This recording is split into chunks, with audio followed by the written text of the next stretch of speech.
Vous reconnaissez ces bruits? Ils peuvent sembler familiers. Pour eux, c'est une réalité quotidienne. Pour leurs propriétaires, c'est une source constante d'inquiétude. En tant que vétérinaire, votre rôle est crucial pour améliorer leur qualité de vie et celle de leurs propriétaires.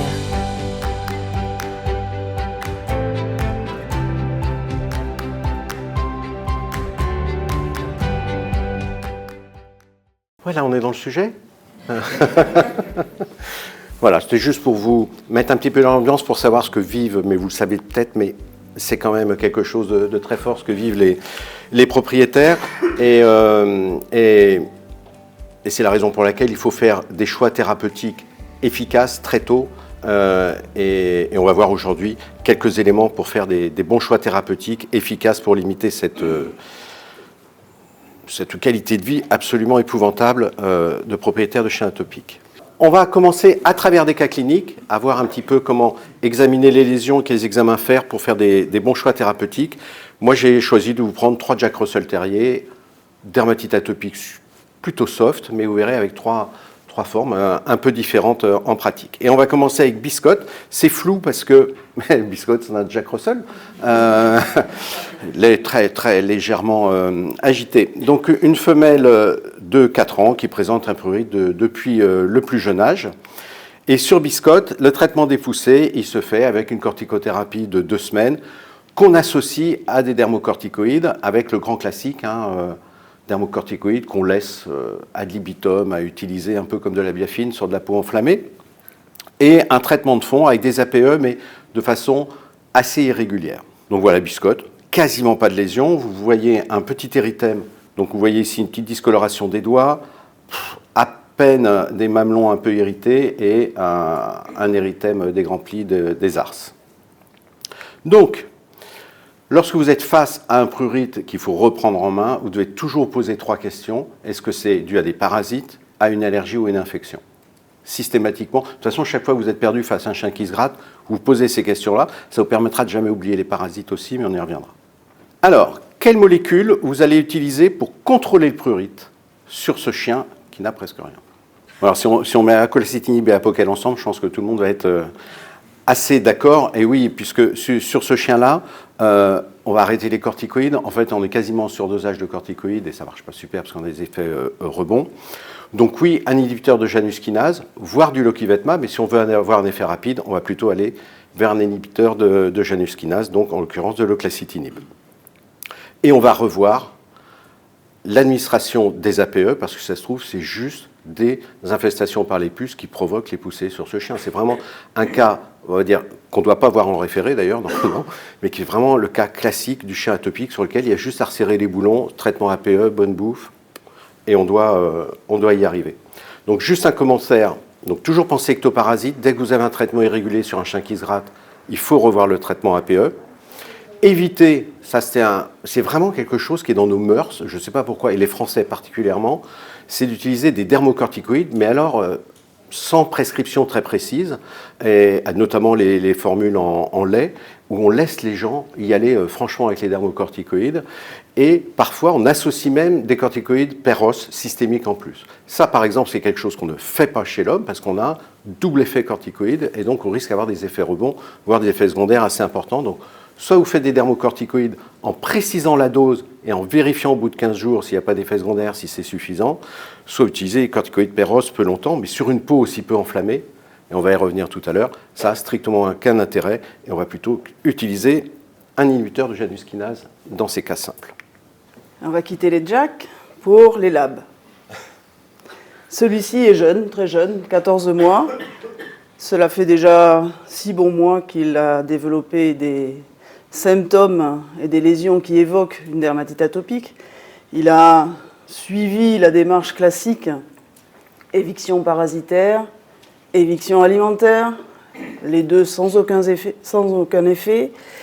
Les shampoings qui ont été prescrits à la fois pour contrôler les surinfections bactériennes, mais aussi pour apaiser, sont bien réalisées. Et à chaque fois qu'il reçoit une dizaine de jours de glucocorticoïdes par voie orale, ce chien s'améliore. Comme les propriétaires commencent à trouver que cela fait trop de corticoïdes, le vétérinaire tente une injection de l'oquivadmab, mais cela se traduit uniquement par quelques jours de répit. Et on le reçoit avec un prurite qui est estimé à 7 sur 10, avec, comme vous pouvez le voir déjà sur la face, des lésions qui sont bien installées dans la chronicité. Et cette chronicité, elle va se retrouver à d'autres endroits du corps, et en particulier sur l'abdomen, où vous voyez une peau qui, bien sûr, n'a plus de poils, qui a pris une couleur brune, très pigmentée, qui traduit déjà cette chronicité, mais vous voyez aussi sur la peau ces rides, entre guillemets, qui vont traduire l'épaississement, voire la lichénification, c'est-à-dire une transformation de la peau qui n'est plus simplement une dilatation des vaisseaux, qui n'est plus une inflammation que l'on perçoit, mais qui est récente. Là, c'est ancien, c'est installé, la peau est transformée. Et on va retrouver ceci sur une large surface corporelle. Ici, le thorax et les plis cubitaux, classiques dans la dermatite atopique, mais on va retrouver cela également sur les membres, le long des membres, entre les doigts, et également dans cette zone qui est une zone que vous devez absolument examiner lorsque vous avez affaire à un chien qui se gratte. Là, il y a beaucoup moins de lichénification, c'est très érythémateux, mais moins évolué. Alors la question que je vais vous poser, vous voyez ce chien, vous le recevez, parce que probablement ce chien, ce n'est pas vous qui l'avez vu la première fois, ou les fois précédentes, ça fait partie des errances vétérinaires, parce qu'il y a une insatisfaction du propriétaire. Donc le jour où vous le recevez, qu'est-ce que vous allez proposer pour essayer de mieux contrôler les démangeaisons et les lésions? Alors je vous ai proposé plusieurs choix. Le loquivadmab, à la dose de l'AMM, n'avait pas donné beaucoup de résultats. Est-ce que vous voulez augmenter la dose? Est-ce que vous voulez le placer sous cyclosporine, sous oclacitinib, puisqu'a priori il n'en a pas eu, selon le RCP, ou bien vous voulez monter un petit peu la dose de glucocorticoïdes pendant 2 semaines et réévaluer. Donc vous êtes une grande majorité à privilégier l'oclacitinib à la dose de l'AMM, c'est-à-dire 2 fois par jour au début, pendant 2 semaines, et ensuite 1 fois par jour. Alors moi je vais vous dire ce que j'aurais fait. Je pense qu'à ce stade de l'inflammation, c'est un peu tôt pour escompter avoir un effet aussi marqué sur l'inflammation. Et en particulier, j'essaye à chaque fois que je suis face à un cas notamment chronique, de me situer sur l'échelle de la cinétique, de l'évolution de l'inflammation. Est-ce qu'on est sur un cas où, à la limite, le propriétaire vous dit que ce chien se gratte sans arrêt, il l'entend la nuit, ça le réveille, mais vous avez beau regarder la peau, il n'y a rien. Ou bien la peau, comme tout à l'heure, est à peine érythémateuse, ou alors on va vers l'évolution extrême avec des transformations cellulaires importantes de la peau, et on va jusqu'à la lichénification. Et il est bien évident qu'on ne peut pas attendre la même chose des différents antiprurigineux, anti-inflammatoires, selon le stade où la peau se situe, où la peau a évolué à l'instant où vous voyez l'animal. Et plus il y a une évolution, notamment lorsqu'il y a des transformations de l'épiderme, du derme, avec les fibroblastes qui sont quasiment en burn-out, tellement ils ont travaillé et fabriqué du collagène, ben il vous faut un spectre beaucoup plus large anti-inflammatoire.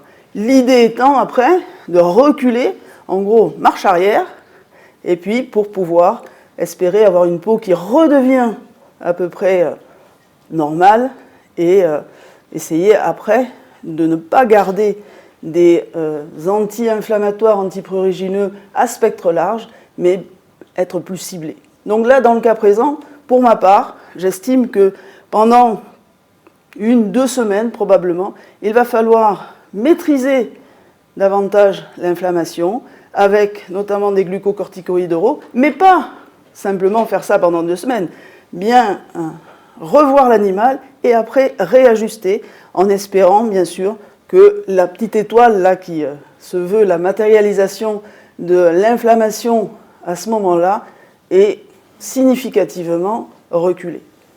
Deuxième Jack, plus calme. Donc Mackie, Jack Russell, on est toujours dans les mêmes tranches d'âge, le bon Jack atopique, 3 ans et demi.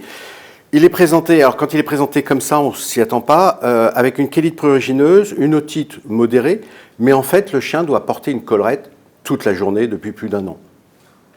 Cool. Ce qui arrange généralement leur comportement. Alors, les poussées sont traitées avec des cortibiotiques, hein, donc corticoïdes, antibiotiques sur des périodes assez courtes, des corticoïdes en dose un petit peu filée parce qu'on se rassure en mettant 1 jour sur 2, et les antibiotiques associés. Et l'oclacitinib, au départ, était efficace, génial, et il est devenu inefficace. Donc, résistance à l'oclacitinib. Et surtout, il n'y a pas de traitement au long cours. Donc, le machin, il vit avec sa collerette, on traite au fur et à mesure les poussées. Donc voilà Mackie, donc la chélite, elle est franchement discrète, on est d'accord, hein, c'est vraiment à peine rien. Par contre, au niveau des doigts, on voit qu'on a un érythème interdigité, et surtout, c'est pour ça surtout que je vous ai mis Mackie, puisque le but du jeu ici, c'est de vous aider à regarder tout ce qu'il faut regarder sur un chien. Alors c'est vrai que d'habitude, je fais toujours des trucs un petit peu plus salaces, où il faut regarder toujours la bouche, l'anus, etc. Aujourd'hui, c'est très propre, on va juste regarder les doigts, mais il faut aussi regarder toutes les autres zones. Et dans le cas de Mackie, ce que l'on voit, c'est qu'en fait, on a un périonyxis. Pensez-y, chaque fois que vous avez un chien qui se lèche les doigts comme un dingue, vous trouvez quasiment rien entre les doigts ou sur les régions métacarpiennes, regardez bien, soulevez les poils pour regarder s'il n'y a pas un périonyxis. C'est souvent des zones douloureuses, prurigineuses, et qui sont extrêmement fréquentes atteintes chez les chiens atopiques. Donc là, on a ce périonyxis. Donc, lorsque l'on a ça, on va faire un examen cytologique de la zone la plus atteinte en priorité, mais on peut faire aussi les lèvres. Mais là, je vais vous présenter un scotch test du bourrelet ingéal. Donc c'est toujours un moment assez sympa. Sur un Westie mâle ou un Jack Russell, c'est toujours assez sympa de glisser un scotch sous le bourrelet de l'ongle. Mais heureusement qu'on a ces techniques de scotch. Et voilà ce que l'on obtient avec une coloration uniquement avec le bleu Dural 555 à l'immersion. Donc vous regardez bien, parce que la question va être sur cet examen cytologique. C'est bon, tout le monde a vu? Il n'y a pas grand-chose à voir, hein. Mais quand même. C'est là, ils se disent, il doit y avoir un truc caché, il doit y avoir une bête. Donc vous avez tous eu les malacésias, c'est plutôt rassurant pour votre ophtalmo. Les coques, il y en avait vaguement, mais surtout ce que vous avez loupé, c'est les quelques neutrophiles qu'il y avait. On va revenir en arrière, et là c'était un petit peu important. Neutrophiles qui étaient là. Ça, c'est un noyau de neutrophiles, là c'est un petit reste. C'est vache, hein? Ouais, je sais, c'est vache. On y reviendra là-dessus. Mais c'est super important dans votre consultation, donc, de regarder les lésions, de faire cet examen cytologique. En gros, le scotch, c'est la base de la pratique quotidienne en dermato. C'est vraiment pas cher et ça peut vraiment apporter gros. Et il faut vraiment prendre l'habitude de trouver ces zones avec des neutrophiles pour diagnostiquer des pyodermites. Donc, sur ce chien, on a une pyodermite et une dermatite à malacésia du bourrelet ingéal. On a 2 possibilités thérapeutiques.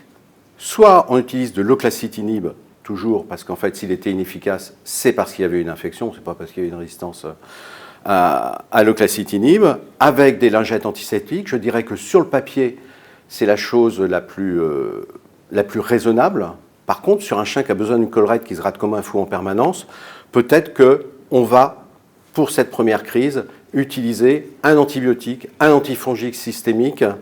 Et éventuellement, l'oclacitinib au tout début, c'est même pas forcément utile. Mais bon, les 2 solutions sont possibles. Dans ma pratique, sur les animaux qui sont très atteints avec une grosse gêne, je préfère faire un traitement systémique parce que pour bien passer des lingettes sur un bourrelet ingéal, c'est juste une galère absolue. Il y a quand même un paquet de doigts sur le chien. Donc je préfère, pour être sûr du résultat, utiliser un antibiotique, un antifongique et surtout, on contrôle au bout de 2 à 3 semaines le résultat. La réponse a été excellente et il y a une rechute progressive, lente, avec surtout, évidemment, un léchage des doigts, on s'en doutait, et une otite assez discrète. Et à l'examen cytologique des doigts, on s'est retrouvé à nouveau avec des malacésias. Donc on a un chien, on a un chien qui présente une dermatite atopique au sens le plus soft, puisqu'on a pododermatite, chélite, otite. Donc vous avez bouclé la boucle. Et sur lequel, pour le traitement de fond, eh bien, il va falloir éviter la rechute de la dermatite à malacésia, en fait, puisque c'est le problème. Pour l'otite, avec des dermocorticoïdes, typiquement un cortotique une fois par semaine, on doit contrôler ce chien. Et pour les malacésias, la solution la plus raisonnable, ça peut être des shampoings hebdomadaires avec des shampoings antifongiques, éventuellement des lingettes, même si pour moi les lingettes sur ce genre de localisation, c'est quand même quelque chose de pas facile à faire. Voire des antifongiques en week-end thérapie, mais ce n'est pas quelque chose qu'on recommande parce qu'il y a des vrais risques de développement de résistance aux azolés, donc on évite. Une question. La chlorhexidine en spray, la chlorhexidine en gel, ouais, tout ça c'est possible. Alors une question sur la fréquence d'utilisation du cortotique. Du cortotique en traitement proactif. Il faut parler un peu science quand même. En fait, les publications sont à deux administrations semaine, et en fait, c'est très variable selon les chiens.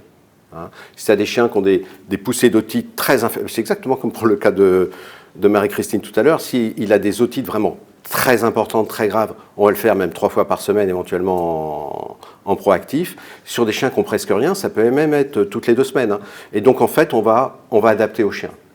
Pour faire une publication, on est obligé de faire toujours le même intervalle, mais après, dans la pratique, on adapte. Nous restons avec un jeune chien. Celui-ci a 3 ans, c'est un American Staffordshire Terrier. Ça fait déjà 1 an, lui, qu'il a beaucoup de soucis, et son propriétaire aussi, de démangeaison. Lui aussi a suivi une démarche classique, un régime d'éviction qui restait sans effet. Vous allez le voir, mais probablement déjà sur cette première image, la gale peut rentrer dans votre diagnostic différentiel. Vous allez le voir sur les images suivantes. C'est pour ça qu'il y a eu une double éviction parasitaire avec 2 familles de produits différents, isoxazoline et lactone macrocyclique. Il y a même eu une sérologie gale qui était négative. Donc là, on peut raisonnablement exclure cette hypothèse. Ce chien, d'un certain gabarit quand même, s'améliore de manière temporaire avec 1 semaine de prednisolone par voie orale à 0,6 mg/kg. Mais dès qu'on passe à 1 jour sur 2, c'est fini, les démangeaisons reprennent et le propriétaire n'est pas satisfait de cette prise en charge, et on le comprend. Si on estime l'intensité des démangeaisons, on va se retrouver à 8 sur 10, ce qui est une très forte intensité. Alors celui-ci ne porte pas la collerette parce que s'il la porte, il emporte tout sur son passage dans l'appartement parce qu'il vivait en appartement. Vous l'avez à distance, vous imaginez l'intensité des démangeaisons et le fait que ce chien, il se gratte, il se lèche partout. Quand on regarde l'état de la peau, on voit une peau qui, à distance, au moins sur les zones non pigmentées, est érythémateuse, qui ne paraît pas, on va se rapprocher un petit peu, aussi épaissie que le labrador de tout à l'heure.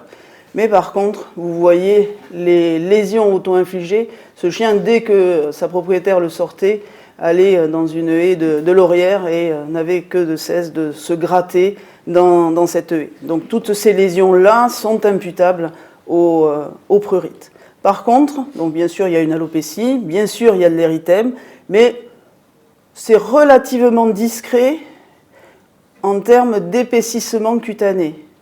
Là, vous avez une peau qui est très réactive, mais l'inflammation, les lésions semblent moins installées que le labrador de tout à l'heure. Par contre, en étendue, on est servi, les doigts n'échappent pas au léchage et tout le corps, globalement, est concerné par l'inflammation. Comme cela a été souligné, il est indispensable d'évaluer s'il y a une composante microbienne présente, secondaire, qui pourrait jouer un rôle dans les démangeaisons. Et malgré les nombreux scotch sur ce chien, le jour de la consultation, aucune prolifération, que ce soit fongique ou bactérienne, n'a été retrouvée. Alors c'est dommage, parce que quand on en trouve, on a bien vu, dès qu'on traite cette composante microbienne qui vient en plus, eh bien on va améliorer potentiellement l'intensité des démangeaisons et on va reculer dans l'intensité finalement de la dermatite atopique. Eh bien là, dommage, mais il n'y a rien. Donc la question que je vous pose, c'est un petit peu la même que tout à l'heure. Ce chien, dont on sait que dès qu'on passe à 1 jour sur 2 de corticoïdes, il se regratte. Qu'est-ce que vous allez proposer pour cet animal? Alors vous êtes très partagés. Oui, c'est bien, parce que ça veut dire qu'il n'y a pas forcément une solution. Personne n'a plébiscité les glucocorticoïdes topiques, effectivement, de toute manière, à la fois parce qu'il y a une intensité inflammatoire relativement importante et surtout une surface atteinte qui est quasi de 100%. À ce stade-là de l'évolution de la maladie pour ce chien, c'est certainement pas une bonne idée. Et ensuite, vous êtes à peu près partagés dans les 4 autres possibilités. Alors, je reviens à mon échelle parce que je l'aime bien et j'aime bien l'expliquer aux propriétaires parce qu'ils voient le travail qui reste à faire. On est nettement plus proche de la normalité que tout à l'heure, même si ce chien se gratte à 8 sur 10. Et là, probablement, il y a 2 éléments à prendre en compte. Les glucocorticoïdes, on sait que par intermittence, à 1 jour sur 2, ça ne donne pas satisfaction. Donc c'est un chien qui probablement, au moins à ce stade, a besoin d'un traitement quotidien. Quotidien avec des glucocorticoïdes, ça n'a pas forcément de sens. Donc on va plutôt privilégier toujours un spectre assez large, mais moins large que les glucocorticoïdes, avec les inhibiteurs des JAK kinases, qui n'ont pas à faire le travail, entre guillemets, sur la transformation du derme, comme on avait tout à l'heure, mais qui vont agir suffisamment sur l'inflammation et bien sûr sur le prurite. Donc là, on est un cran en arrière, mais pour moi, on est bien trop enflammé pour se contenter d'un anticorps monoclonal anti-IL-31. Parce que vous avez vu, il n'y a pas que du prurite, il y a aussi une inflammation qui est présente.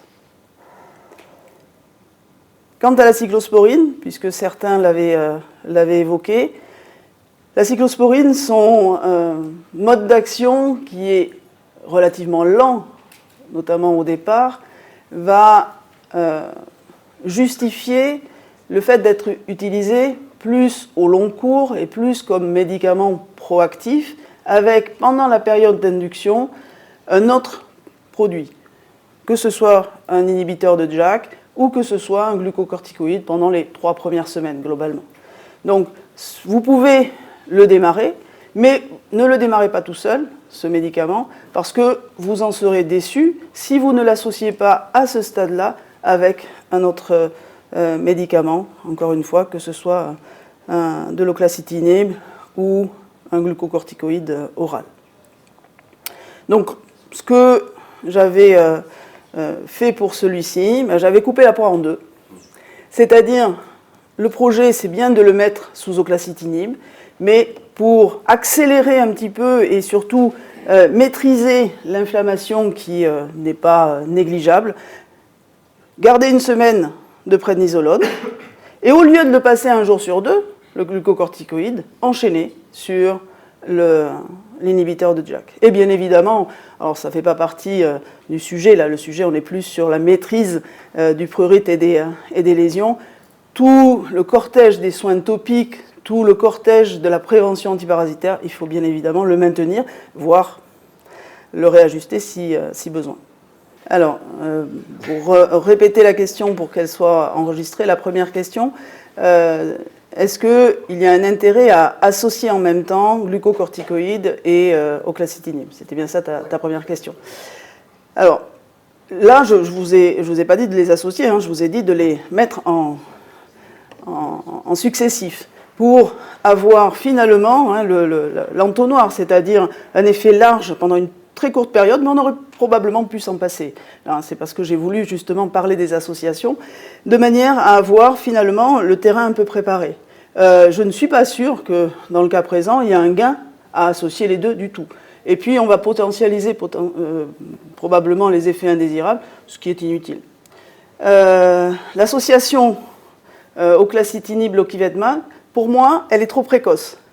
C'est-à-dire que quand je reverrai ce chien, une fois qu'il sera uniquement sur oclacitinib, effectivement, s'il est suffisamment amélioré, c'est une option que j'envisagerai.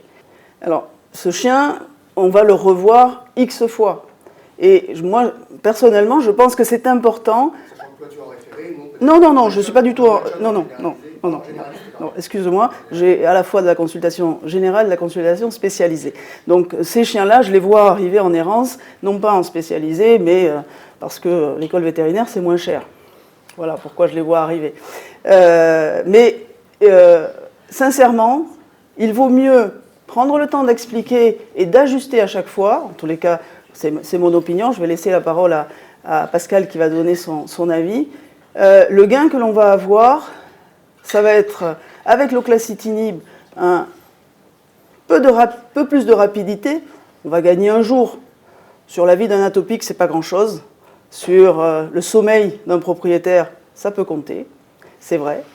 Mais ensuite, je pense qu'il faut adapter, ajuster, et je ne le ferai pas, personnellement. Donc je réponds ma partie. Je suis d'accord avec Marie-Christine, mais moi je suis vachement d'accord avec toi. Non, pas pour les sous. Non, moi ils arrivent, ils sont à genoux, ils sont prêts. Non, je travaille dans le confort, hein, c'est clair. Mais même là, on n'y arrive pas toujours. Non, plus sérieusement, il y a une publication qui avait un titre complètement idiot qui était sur l'effet rebond qu'on observe avec l'oclacitinib sur le prurite et qui comparait des chiens traités avec 4 jours de prénisolone et de l'oclacitinib versus un placebo et de l'oclacitinib. Et ce qui montre dans cette étude, c'est qu'il n'y a pas d'effet rebond, malgré le titre, du tout. Les chiens ne se grattent pas plus après l'arrêt du traitement qu'avant. Par contre, ce qui montre, c'est qu'il y a possiblement une vraie synergie prénisolone, oclacitinib, avec une chute du prurite très très rapide, un contrôle extrêmement rapide, ce qui fait que l'association des deux, mais avec 4 jours de dermipred, hein, par exemple, ou d'un autre pred, 4 jours, pas plus. Hein. Je pense qu'il faut aussi apprendre à changer nos habitudes de prescription des corticoïdes en faisant des choses très courtes, et surtout si tu fais des associations, tu les fais de façon très courte. Donc prénisolone, et puis 0,5. Hein. 0,5, ça marche aussi bien qu'un milligramme kilo. Hein. Bon, alors là, c'était 0,6 parce qu'il fait 30 kg. Ah ben voilà, oui, il ne faut pas les couper en 12, hein, les trucs. Hein, voilà. Mais après, donc ça, c'est la publi, et après c'est la vraie vie, et on s'adapte. Hein. Mais pour moi, on ne prend pas de risque à faire 4 jours de prénisolone associé à l'oclacitinib. Hein. De façon générale, on ne prend pas beaucoup de risques à faire 4 jours de prénisolone, sauf sur un chat vraiment cardiopathe. Alors, non mais bon, on revient. Donc moi, tranquille, j'ai mes petits Jack Russell des Yvelines, de la banlieue parisienne ouest, un petit peu psychopathe, mais gentil quand même. J'ai une vie tranquille. Hein. À part qu'ils ont des Shiba Inu maintenant. Mais bon. On pourra reparler race parce qu'on va avoir du temps. Donc, celui-là, c'est un mâle de 5 ans. Il a une dermatite atopique ancienne qui est assez bien contrôlée, avec de l'oclacitinib une fois par jour, en continu. Une désensibilisation avec DF, c'est-à-dire anacardium de la poussière de maison. De l'itraconazole en week-end thérapie, qui est le genre de prescription qui fait absolument hurler Marie-Christine. Mais il y a des vrais défauts d'observance. Ils n'ont pas bien pigé le principe du truc. Donc en gros, ils en font pas, ils savent plus trop. Quand ils en ont plus, ils ne trouvent plus l'ordonnance. Et puis bref. Et en APE, on a une isoxazoline tous les mois. Donc vraiment, on a un petit truc, on est pépère, on est tranquille. Mais il vient en crise. Mon Dieu, c'est terrible. Il est tout rouge. Alors, le bébé, le Jerry, donc on voit qu'il se mange un peu les doigts. Vous avez ici des dépilations en face dorsale des doigts. Toujours ce pli du coude qui est vraiment Ça, on dirait des gamins atopiques, hein, c'est génial, moi j'adore. Et donc très érythémateux, on commence à avoir un petit épaississement, et ici on a un érythème inguinal. Donc comme on l'a dit tout à l'heure, il va falloir essayer de trouver ce qui fait qu'on a un échappement au traitement. Ça peut être un défaut d'observance, il faut y penser. Et là, on est sur un propriétaire qui n'a pas tout pigé, donc on peut... non, mais déjà, il a investi, il fait oclacitinib tout le temps, toute l'année, une désensibilisation. On est dans le haut du panier, hein, quand même, comme client. Ça peut être une infection autre, puisque finalement, ce chien, il n'a pas vraiment de traitement préventif des poussées infectieuses. Ça peut être une autre cause de prurite, pourquoi pas. Après tout, c'est un Jack Russell, il pourrait être en pleine crise psychopathe d'anxiété et de se bouffer. En fait, même pour tout vous dire, j'avais prévu un 4e cas clinique avec un vrai psychopathe, mais c'était trop facile parce qu'il tournait autour de sa queue pendant la consultation. Mais bref, une autre cause de prurite et l'inefficacité, pourquoi pas, de l'oclacitinib. Encore une fois, l'oclacitinib marchait, puis là, il ne marche plus. Vous avez vu, le chien, il a explosé. Et je ne vais pas vous poser de questions sur celui-là, c'est toujours pour revenir sur le côté essentiel de faire un examen cytologique. Vous avez un chien qui échappe à un traitement qui était nickel, qui marchait bien. Votre première hypothèse, toujours les octoparasites, mais avec une isoxazoline mensuelle, il y a peu de chances que ce soit le cas. Et par contre, vous allez faire un examen cytologique. Et dans ce cas, donc j'ai bien fait de le mettre celui-là parce que ça va vous rassurer par rapport à tout à l'heure pour ceux qui avaient loupé les neutrophiles. Lorsque vous faites une cytologie de surface avec un scotch, normalement, vous devez voir que des cornéocytes. Et les cornéocytes, c'est des... Excuse-moi. C'est des grandes cellules claires, polyédriques, mais comme elles sont toutes fines, elles se roulent et ça fait des petits cigares bleus. Hein, c'est ce que vous voyez ici. Tous ces petits cigares-là, c'est les cornéocytes, c'est de la peau. C'est normal. Et c'est tout ce que vous devez voir sur de la peau, en fait, en surface. À partir du moment où il y a tout un petit bordel de choses qui arrivent, vous êtes tranquille. 99 fois sur 100, c'est des neutrophiles. Et là, vous voyez toute cette joyeuse purée de neutrophiles. Et ce chien avait juste une surinfection bactérienne, une poussée de pyodermite superficielle sur sa dermatite atopique. Ça ne remet pas en cause l'intégralité du traitement de fond sur ce chien. Et on va continuer la désensibilisation, on va continuer l'oclacitinib. Et pour traiter la poussée, à ce niveau de démangeaison, vouloir la traiter avec des topiques anti-infectieux, ça risque d'être inefficace. Donc, à mon sens, c'est une antibiothérapie jusqu'à guérison. Donc, il faut toujours revoir le chien en fin de prescription d'antibiothérapie.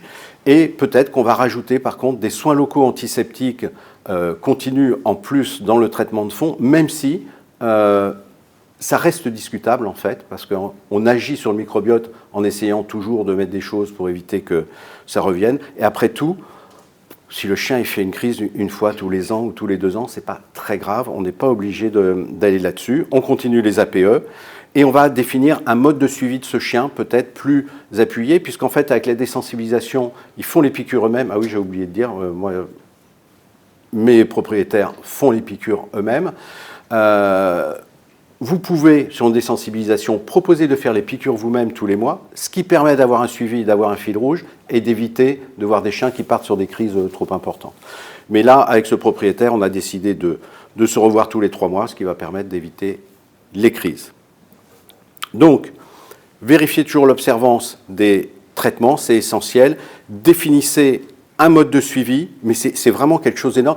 Je dirais que c'est même le plus pénible parce que en gros, alors en référé, c'est presque le cauchemar absolu, parce qu'en gros, si vous avez 10 consultations dans la journée, vous savez que vous êtes rajouté 10 dossiers de chiens à suivre pendant plusieurs années. Donc le suivi pour nous, c'est à peu près la moitié du temps de travail. Et ce n'est pas parce qu'on utilise de l'oclacitinib qu'on ne va pas avoir de temps en temps une poussée infectieuse. Donc il faut faire un suivi et toujours penser à aller regarder, à faire un examen cytologique à chaque fois que vous avez une poussée de dermatite atopique.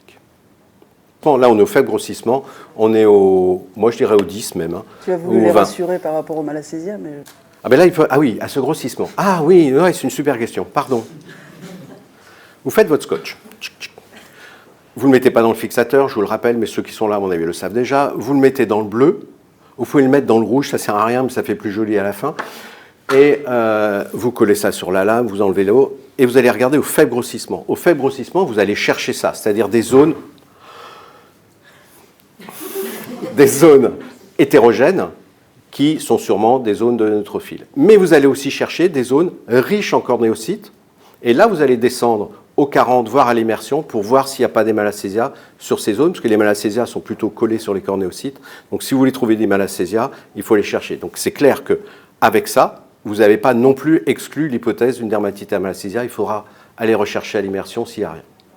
C'est ça que tu voulais? Oui, parce que Oui, sinon c'est pas rassurant. C'est pas rassurant. C'est absolument, il n'y a aucune règle sur l'utilisation des shampoings chez le chien, contrairement à évidemment tous les gens qui arrivent avec mais on m'a dit qu'il ne faut jamais le laver, il faut le laver tous les 2 jours et puis c'est mauvais pour la santé et pour la nature et tout ça. Ça dépend d'énormément de choses. La première, c'est la faisabilité et l'observance. Sur les jacks, même si c'est des petits chiens à poil court, ça peut s'avérer être quelque chose d'assez sportif. Je ne parle même pas sur des chiens à sous-poil dense. C'est-à-dire quand on voit des prescriptions de 2 shampoings par semaine sur un berger allemand appartenant à une vieille dame, on n'y est pas, quoi. Et en plus enfin, moi, ce que je dis toujours à ceux qui passent avec moi, c'est tu vas faire un shampoing à berger allemand et on en reparle après au moment de la prescription. Ces chiens-là, on ne peut pas les mouiller, on ne peut pas les sécher, on les macère. Pour moi, un berger allemand qu'on shampooine, c'est un berger allemand tondu. Mais encore une fois, je travaille dans des conditions où les gens disent toujours oui, donc c'est quand même plus facile. Mais plus sérieusement, ça dépend donc de la capacité du propriétaire et de l'acceptation du chien pour les shampoings. Ça dépend du type de pelage, parce que si tu shampouines un chien qui est bourré de poils, tu lui laves les cheveux, hein, tu n'atteins pas trop la peau. Et puis la nécessité réelle de la chose. Hein. Donc voilà, tu as un chien qui pue, il le shampouine. En région parisienne, un Westie, tu ne le shampouines pas toutes les semaines, il est gris-noir. Donc voilà. Donc après, ça dépend du confort. Et vraiment, je mets à l'aise les gens avec, hein, s'ils peuvent shampouiner souvent. Ce qu'il faut, c'est qu'ils utilisent un shampoing adapté au chien, ça c'est vraiment essentiel, qui vérifie qu'il n'y a pas d'intolérance au shampoing. C'est pas fréquent, mais ça arrive. Et comme vous avez prescrit un shampoing par semaine et on se revoit dans 6 mois, et que le truc est irritant, toutes les semaines, ils rebalancent un truc qui irrite le chien si vous ne les prévenez pas. Ça, c'est vraiment un truc classique. Pensez aux effets secondaires des topiques, ils existent. En plus, on est sur des peaux de chiens atopiques, donc c'est vraiment des chiens assez enclins à développer des dermatites de contact. Et puis voilà, quoi. Donc, une question sur l'efficacité de la désensibilisation. Quand ça marche, ça marche. Quand ça marche pas, ça marche pas. Il y a des chiens qui répondent très bien, d'autres qui répondent pas. C'est aussi simple que ça. Alors, je vais essayer d'être positif quand même. Non, j'ai essayé d'abord d'être négatif et après on finira sur les positifs, ce sera beaucoup plus constructif. On ne connaît pas l'efficacité réelle de la désensibilisation chez le chien atopique. Pour une bonne et simple raison, il n'y a aucune étude en double aveugle contre placebo au long cours avec ce type de traitement. Donc sans ça, on ne peut pas savoir. À partir du moment où tu mets en place une désensibilisation, tu as des gens qui sont motivés, donc de toute façon, tu auras un effet placebo qui va friser les 60%. Mais vraiment, hein, ça c'est prouvé, archi prouvé, ça marche toujours. Il y avait même une publication anglaise assez ancienne où le veto avait montré que plus la consultation de mise en place était longue, meilleure était l'efficacité du traitement après. Non, mais ça montre bien à quel point l'éducation thérapeutique, le suivi, c'est essentiel. Mais pour revenir à la désensibilisation, on a vraiment plein de problèmes. Donc, on ne sait pas si ça marche. On a tous l'expérience de chiens qui réagissent extrêmement bien, mais on a quand même une majorité de chiens sur lesquels ça apporte une amélioration sans qu'on sache si c'est réellement la désensibilisation elle-même ou le suivi qui est meilleur, et d'autres pour lesquels c'est des échecs sanglants. On a une chance, et c'est pour ça que je vais venir là-dessus, pour l'instant, d'avoir des traitements peu onéreux en France. Aux États-Unis, vous allez acheter vos flacons 1000 balles, enfin $1000, qui revendent donc 2000. Donc la désensibilisation, c'est un vrai truc de luxe aux États-Unis, ce qui ne les empêche pas d'en faire à tire-larigot. Hein. C'est un vrai business qui explique d'ailleurs plein de publications un peu bizarroïdes. En France, c'est des traitements franchement abordables. Donc ça vaut le coup. Alors je ne sais pas combien vous les revendez, mais imaginons 200 € sur l'année pour un médicament pour traiter un chien atopique, c'est quasiment dérisoire. C'est rien même par rapport au topique qu'on va vendre sur l'année. Hein. Donc ça vaut le coup d'essayer. Chaque fois que vous avez des tests positifs cohérents, je ne sais pas moi, si vous avez une ambroisie sur un chien qui habite à Lille, c'est sûr que c'est pas bon. Hein. Ou une allergie à l'olivier chez un chien qui vit dans Paris, Bah, super. Mais par contre, si vous avez un chien polysensibilisé aux acariens avec un prurite non saisonnier ou des graminées même sur un prurite non saisonnier, là vous avez des allergènes classiques, cohérents, ça vaut le coup d'essayer. Donc j'ai pas vraiment répondu à ta question, mais en gros oui. Ça vaut le coup d'essayer et faut pas vraiment, faut rien promettre aux gens. Faut vraiment, à partir du moment où on est clair, ça se passera bien. Voire même quand ça marche pas, ils sont prêts à essayer 2 années, 3 années. Moi, je leur vends 3 années d'emblée, comme ça, je vois s'ils sont vraiment mûrs pour le faire. Alors, pour le choix des allergènes, est-ce qu'on utilise des tests de labo, donc des dosages d'IgE spécifiques, ou des tests cutanés? Peu importe, parce qu'en fait, comme on ne sait pas au bout quel est le meilleur sur le résultat, il y a une époque où, franchement, les tests allergologiques in vitro étaient un scandale ambulant. Maintenant, c'est quand même beaucoup plus propre. Donc, je dirais indifféremment l'un ou l'autre. Alors les tests cutanés, encore une fois, c'est vrai que nous on fait que ça toute la journée, pas des tests cutanés mais de la dermato, donc c'est vrai que c'est quelque chose qui est super simple, qui est facile à rentabiliser, qui est hyper spectaculaire avec le propriétaire. C'est vachement plus spectaculaire qu'une feuille de résultat. Donc vous avez un truc comme ça visuel qui permet de bien les motiver sur la désensibilisation. Et les tests cutanés, alors je suis toujours surpris. On a envoyé une de nos, tu parles, j'en ai qu'une, notre résidente aux États-Unis pour qu'elle se forme un peu à la façon dont ils travaillent là-bas. Et là, elle nous a ramené des us et coutumes assez étonnants.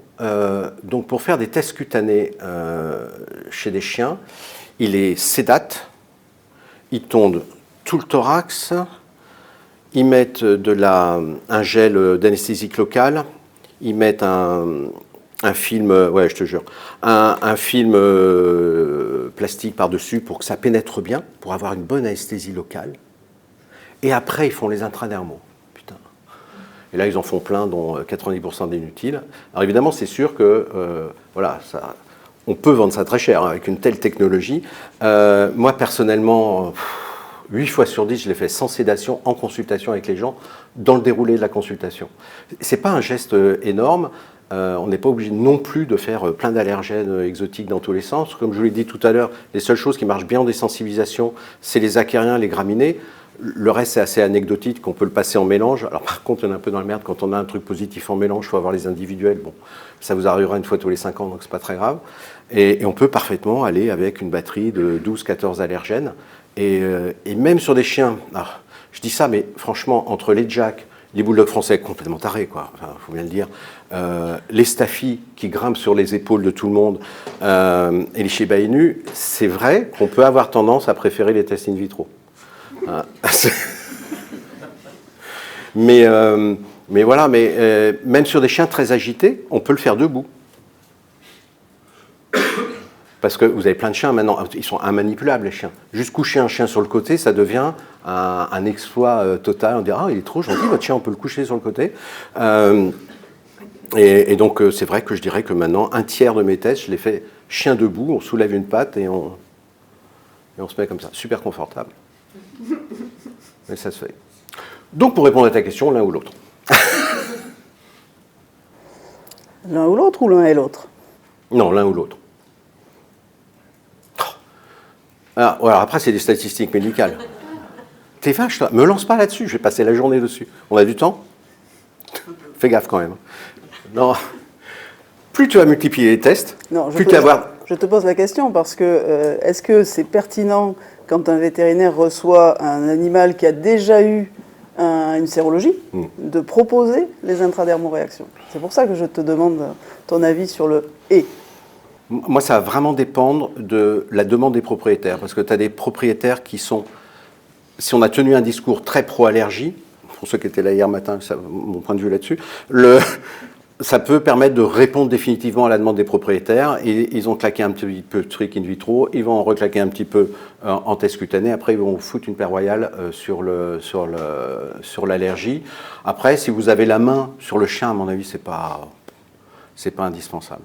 Et ce d'autant plus que les tests in vitro, on va dire, sont à un taux de positivité qui est quand même assez confortable. Et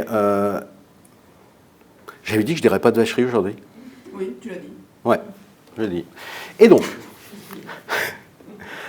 il y a un truc qui est dingue, il y a deux choses de dingue. En médecine vétérinaire, ça vient des États-Unis, les laboratoires qui font les tests de diagnostic vendent la désensibilisation. Une pratique totalement interdite en médecine humaine en Europe, pour des raisons de conflit d'intérêts qui quand même sautent aux yeux. Et comme on a repris les modes américaines en veto et que la législation sur la biologie vétérinaire est hyper laxe, eh bien, en France, quasiment tous les labos qui font des tests in vitro proposent une désensibilisation. Voire même certains, là, tu vois, je ne dirais pas de nom, se vantent d'avoir plus de résultats positifs que la concurrence. C'est complètement idiot, et ce d'autant plus, deuxième point, que les seuils de positivité des tests in vitro, ils sont définis au doigt mouillé. Mais vraiment au doigt mouillé. Vous prenez Biogénix, c'est tant de fois la densité optique d'un témoin négatif. Chez Nextmune, c'est pareil, à part que le témoin négatif, c'est carrément du sérum humain. Donc comme ça, on est sûr d'avoir un truc négatif. Donc on multiplie, on fait 3 fois la DO, la densité optique de ce truc-là, c'est le seuil de positivité. Vous leur demandez pourquoi, il n'y a pas. Voilà, on a défini ça comme ça. Or, les allergènes, quand vous les fixez dans les petites cupules, ils ne vont pas tous avoir la même capacité à choper les IgE. Et donc, en fait, en médecine humaine, quand on fait des dosages d'IgE, il y a des sérums étalons pour tous les allergènes, et tous les allergènes sont standardisés. Ces 2 points-là n'existent pas en médecine vétérinaire. Donc, les IgE alimentaires. Alors, t'oublies. Ouais, IgE alimentaires. De plus en plus, les gens nous présentent avec TAC. Ah ouais, non, ça c'est génial. Mais non, mais il y a mieux les tests salivaires qu'ils envoient en Angleterre. Vous l'avez pas vu, ça? Ah, c'est bon, ça. Hein. Là, en plus, c'est en Angleterre, quoi, donc c'est in English, hein, le truc. Alors, ceux-là, ils sont fabuleux. Hein. Non, ça, c'est une arnaque absolue. Alors, la place des aliments hypoallergéniques dans la prise en charge du chien atopique. Donc, les 2 que j'avais présentés avaient suivi une éviction alimentaire qui était négative. Alors, c'est important de prendre en charge la peau du chien sur le plan nutraceutique et acide gras, ce que ne fait pas réellement un aliment hypoallergénique. Donc l'aliment hypoallergénique, c'est bien de s'en servir pour faire une éviction, une vraie, c'est-à-dire 6 semaines de drame parfois, pour éviter les à côté, les biscuits, etc. Mais ensuite, ce que l'on veut, c'est soutenir la peau. Une fois qu'on a démontré qu'il n'y avait pas d'impact positif sur le prurite et les lésions, il n'y a pas lieu de maintenir les aliments hypoallergéniques. Alors c'est facile, d'un point de vue commercial, de faire passer l'idée que le chien est atopique. Si on reste dans les vieilles idées que atopie et allergie, c'était la même chose, c'est facile dans le discours de dire votre chien il est atopique. Alors, décidément, on va lui faire mal à ce micro. Gardez-le sous hypoallergénique. C'est plutôt l'inverse. Votre chien est atopique, il a un défaut de barrière cutanée, primaire ou secondaire, peu importe. On a besoin de contribuer à la restauration ou à aider cette barrière cutanée. Donc, l'aliment fait partie des moyens d'administrer les acides gras. Donc plutôt qu'un aliment hypoallergénique au long cours pour l'atopique, plutôt un aliment à visée cutanée. Quand tu regardes les publications, forcément, il faut que les animaux qui sont inclus dans des études d'antiprurigineux notamment aient subi le panel éviction parasitaire, éviction alimentaire, éviction microbienne. Donc il n'y aura pas un seul résultat publié sans ça. Mais dans la vraie vie, est-ce que ça a déjà été fait ou pas? Ça, c'est la première chose. Et est-ce que c'est réaliste? Dans la majorité des cas, c'est quand même très compliqué. Donc moi, si je sens que ce n'est pas réalisable, je n'insiste pas. Et je leur dis, on fait quoi? On passe à côté de 5, peut-être 10%. Qu'est-ce que c'est? C'est le risque statistique, en fait, que l'on emploie dans les études. Donc je ne me formalise pas, je leur dis quand même qu'on ne sait pas précisément sur ce point-là. Donc accepter l'incertitude. Mais dans la majorité des cas, voilà. Mais après, ça dépend quand même des spécialistes, ça dépend du stade, on va dire, de la carrière. Un jeune qui est ici... parce que quand on fait un résidana, tchac, il faut que les cases soient cochées. Et moi, je le vois avec les juniors. Ils ouvrent des grands yeux avant, mais on n'en fait pas, vous voulez quand même pas? Non, ça va aller. le diagnostic de la dermatite atopique, hein, il est clinique. Hein, et l'alimentation, c'est un des facteurs déclenchants, mais bien moindre que d'autres. On va conclure, et puis après, on vous laissera davantage de temps pour les questions. Donc, je vais juste reprendre très brièvement cette échelle lésionnelle où j'ai positionné les produits qu'on a évoqués, avec ce spectre. Plus le spectre est large, plus on va avoir un effet sur de la peau qui a été très modifiée, plus on va avoir aussi les effets indésirables. Donc l'idée, c'est de garder à l'esprit que chaque chien, chaque chat aussi, mais chaque chien est un individu particulier, mais sa dermatite atopique va évoluer au fil des poussées, au fil des traitements, au fil de la vie même de ce chien. Et que ce n'est pas figé. Et ce n'est pas parce que vous démarrez avec tel médicament que ce médicament, il va l'avoir pour toute la vie. Et il faut que les propriétaires comprennent ça. Et il faut que nous aussi, on ait la capacité de faire passer ce message. Donc, l'idée, c'est pour moi de bien regarder la peau, de voir un petit peu qu'est-ce qu'elle nous dit sur le plan ancienneté, sur le plan chronicité, sur le plan modification, de regarder ce qu'il y a à la surface avec la cytologie, de regarder ce qu'il y a dans le pelage avec les bestioles et de préconiser le plus adapté au moment donné avec un schéma de suivi qui doit être annoncé et sur lequel vous allez ensuite pouvoir jongler. Donc, dans le thème du congrès, bien regarder, c'est regarder l'intensité de l'inflammation, c'est regarder les parasites, ne pas les oublier, c'est pas parce qu'on a une magnifique famille des isoxazolines que tous les parasites sont morts, hein, loin de là. Les comprimés dans les boîtes n'ont jamais tué de puces, hein, ils les tuent mieux quand ils sont dans l'organisme du chien, et la cytologie, bien évidemment. Donc regardez la peau, comme a dit Anne-Laure tout à l'heure, elle vous dit un petit peu ce qu'il faut faire. Et on vous laisse la parole pour des questions supplémentaires, si vous en avez. Donc la place des glucocorticoïdes, on va d'abord parler du chien, puis après on peut-être dira un petit mot du chat. À la fois, ont-ils leur place? Que faut-il en craindre dans une utilisation sur une peau qui est potentiellement modifiée?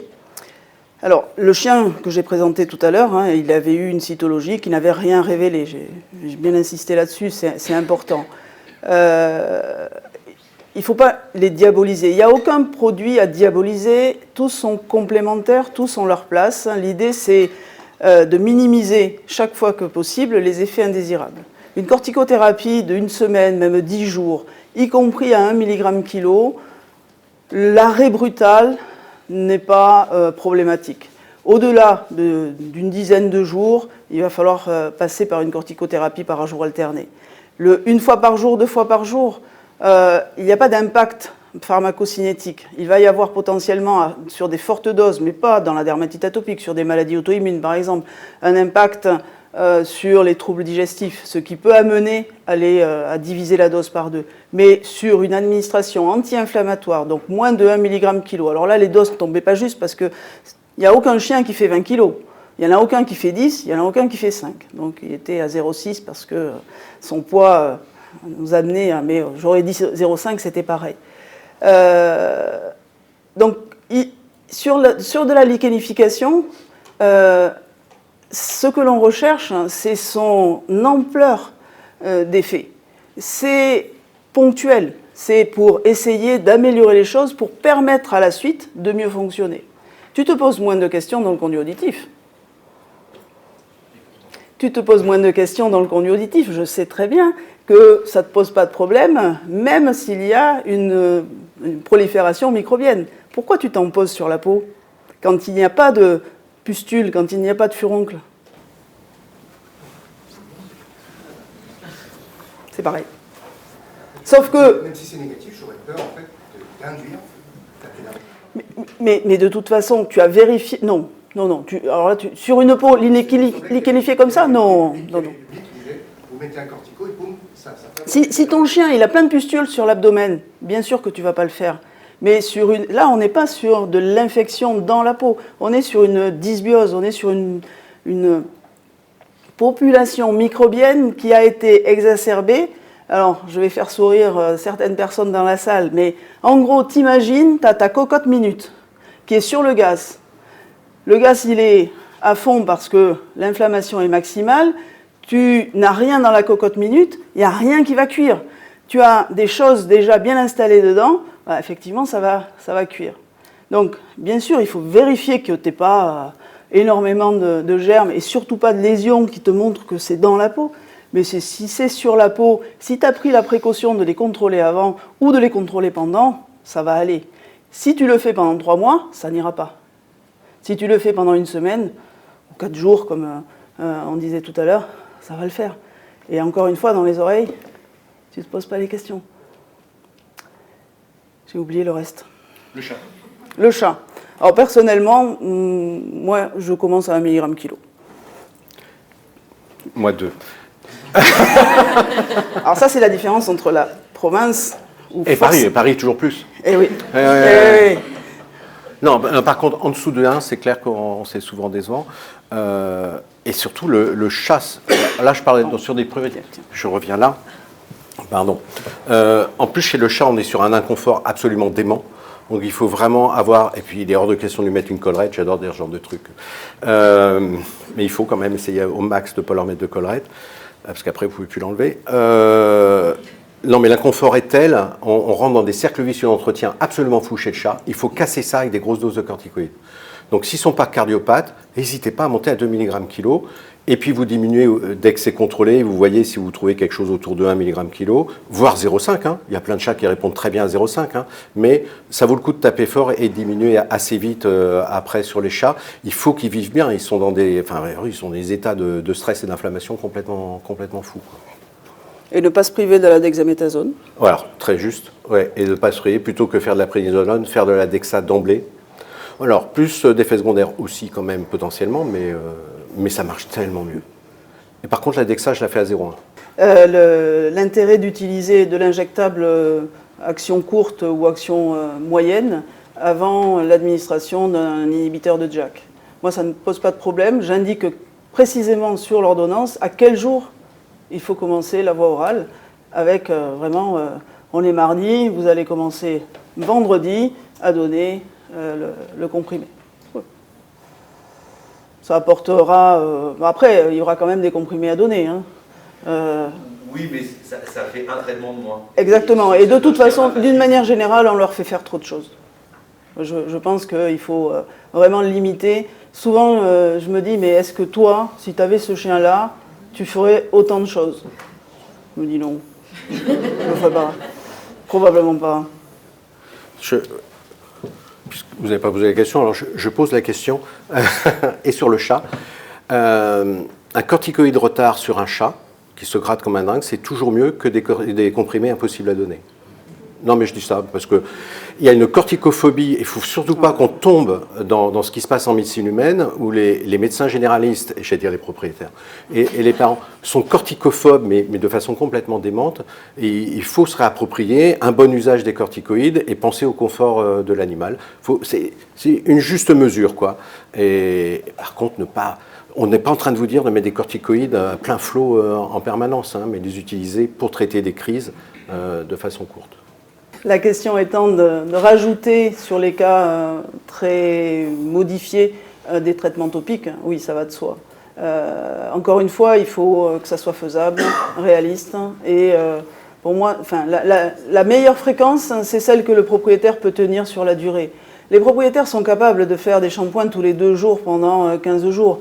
Ils ne sont pas capables de les faire sur la durée. Ils vont s'essouffler au point de ne plus rien faire, ou de faire des choses qui vont être contre-productives. Donc, alors, on a beaucoup plus de gros chiens probablement qu'en région parisienne, et on a surtout des variations, on va dire, des gens qui sont très à l'aise pour faire des soins topiques en shampoing, par exemple, l'été, parce qu'ils le font dehors très facilement. Et c'est pas un souci de varier finalement cette fréquence en fonction de la saison. Du moment qu'ils continuent à le faire, s'ils passent à 1 fois tous les 15 jours ou toutes les 3 semaines l'hiver, alors qu'ils le font plus souvent l'été, eh ben, ils s'adaptent, c'est pas un souci. Mais oui, bien sûr. Spray, shampoing, ce qui est faisable. Oui, Concernant on va dire les topiques, les mousses sont très à la mode. Par rapport au spray, est-ce que c'est pareil, c'est mieux, c'est moins bien? Outre l'aspect faisabilité par le client, mais plutôt sur la capacité à pénétrer dans la peau, est-ce qu'il y a une différence ou pas? Alors pour moi, la faisabilité, c'est le premier critère. C'est-à-dire qu'il vaut mieux un produit, une formulation que rien. Ça, c'est déjà la première chose. Et après, on ne peut pas attendre du spray ou de la mousse un effet nettoyant. Et le shampoing seul va avoir cette base lavante. Justement, c'est pour ça que je ne compare pas par rapport au shampoing. Je pense que c'est en fonction des zones atteintes, c'est en fonction des... moi, j'ai pas de préférence. Hein. Ma préférence, c'est celle du propriétaire, sincèrement. Par contre, ce qui compte, c'est de bien écouter les propriétaires quand ils reviennent et qu'ils disent « Ah, je lui ai passé ça, mais ça, ça a l'air de le piquer », il faut les écouter. Il faut les écouter parce qu'ils ont toujours quelque chose d'intéressant, ils le relèvent et il peut y avoir, que ce soit avec des mousses, que ce soit avec des sprays, des irritations. Et on pourrait y rajouter les lingettes hein, dans la liste. Oui, hein. oui, ouais. Parce que, on va dire, certains produits en spray ont été remplacés par de la mousse. Oui. Et donc, c'est savoir que... L'hydratant, je pense, enfin, la majorité des cas, j'utilise un spray. Enfin, je fais utiliser un spray.